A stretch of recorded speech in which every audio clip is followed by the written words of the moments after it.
Welcome back mga katambalan, mga hot topic and issue pag-usapan natin. Update po tayo kay Barbie Fortesa na kung saan nga po ay binati ni Barbie ang kanyang ina. Sa post nga po ni Barbie sa kanyang social media account, ang sabi niya dito, I got it from my mama.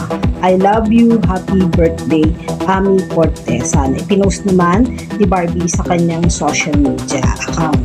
At nagpagupit din itong si Barbie sa Mark Ed Salon na kung saan nga ipinakita na ginugupitan nga at tinitrim yung buhok nitong si Barbie Fortesa. Isa pa nga sa post ni Barbie ngayon ay umiinom siya ng matcha na ipinakita din niya.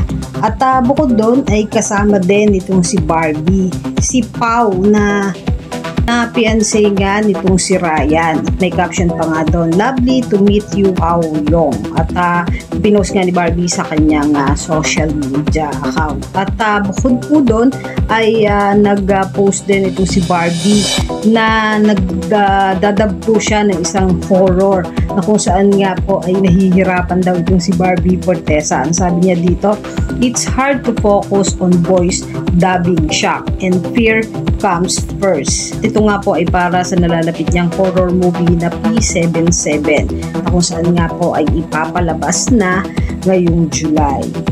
Makikita naman na napapaluha na nga itong si Barbie Fortesa dahil nga po doon sa pagdadab niya ng horror na kung saan nga po ay pinag-aaralan itong si Barbie. Yan po yung mga update natin kay Barbie ngayon. Kayo mga katambalan, ano ang masasabi nyo? Mag-comment lang sa comment section, pag-usapan natin.